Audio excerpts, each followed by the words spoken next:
વડોદરામાં રાજમહેલ રોડ પર આવેલા માર્ગ પર બજરંગબલીના મંદિર શ્રાવણ શનિવારના કથા તેમજ અન્ય કાર્યક્રમ યોજાયા હતા। શ્રાવણ મહિનામાં શનિવારના રોજ રાજમહેલના રોડમાં મુખ્ય માર્ગ પર આવેલા બજરંગબલીના મંદિર કથા તેમજ અન્ય કાર્યક્રમોનું આયોજન કરવામાં આવ્યું હતું।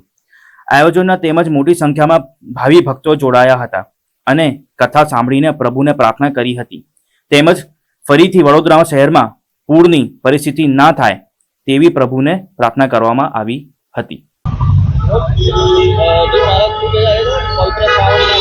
પવિત્ર શ્રાવણ માસના છેલ્લા શનિવારે સત્યનારાયણની મહાપૂજાનું આયોજન અને જેમાં મુખ્ય સંકલ્પ એ છે કે હાલ જે વડોદરાની અંદર પૂરની પરિસ્થિતિ થઈ એની બાદ નવો કોઈ રોગચાળો ન ફાટે અને વડોદરાની પબ્લિકને સારું આરોગ્ય મળે એવા સારા હેતુથી ને સંકલ્પથી આજે આ સત્યનારાયણની કથાનું આયોજન કર્યું છે।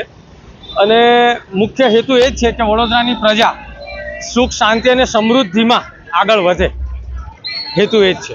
અન્ય કોઈ કાર્યક્રમ કરવામાં આવે છે? આગળ હવે હનુમાન જયંતિએ એક ભવ્ય ડાયરાનું આયોજન છે।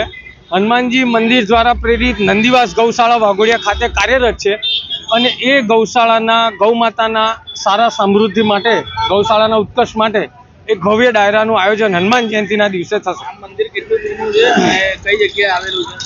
રાજમહેલ રોડ પર જ્યારે પેલેસ અહીં નવો બન્યો એ પહેલાં એટલે અંદાજિત 350-400 વર્ષ જૂનું આ મંદિર છે કે જ્યારે આ રોડ બન્યો નહોતો એ પહેલાંનું આ મંદિર છે।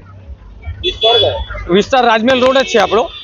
અને ત્યારબાદ આ રોડ બન્યો, રોડ બનતા પહેલાં મંદિર બિલકુલ મધ્યમાં હતું અને જેની સીમા સિયાબાગ 4 રસ્તાની આગળ સુધી હતી।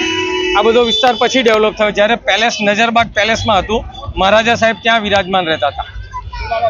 સંજય મહારાજ। હું આ મંદિરની સેવામાં 5મી પેઢીમાં આવું છું। વડીલો પાર્જિત આપણી સેવા પૂજા ચાલી રહી છે।